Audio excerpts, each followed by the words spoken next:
spasie aansit. Kyk of daar ook kabeljauwtjie in die water is. Ons kan vang.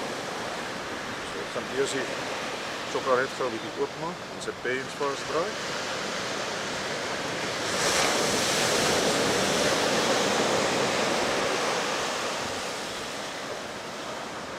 Gebruik ek 'n sirkelhoek.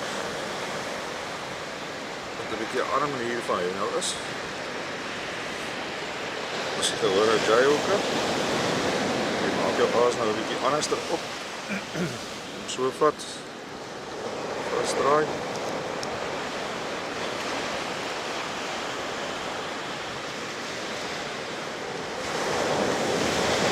So. Lekker vas aan die sponsie wat hom gaan laat dryf in die water. So. Okay, dan gaan ons op sy velletjie terugsit.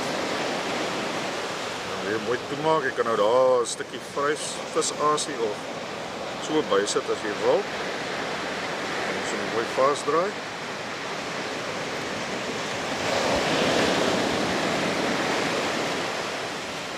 So. Dan is dit maar belangrik om die hoek se punt oop te los. Dit is die gedeelte waar die vis moet hak. So skies, tel ek daar op. So stukkie dan.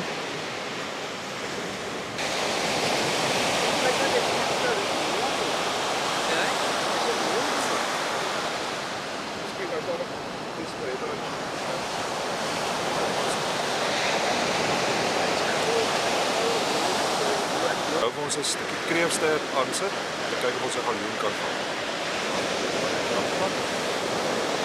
Kreefsterk is so in die helfte gesny. En nou is dit maar net om die bietjie vas te maak, wat die stertjie uitsteek, of die hoek se puntjie weer uitsteek.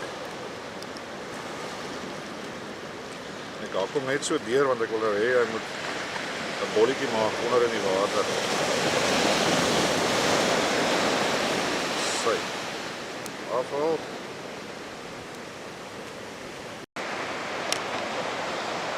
So en hier bo oor die inkom.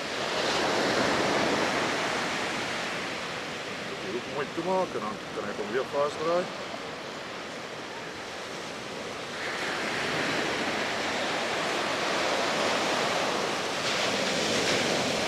As die hoek mooi toe is, daar is die oorblyf.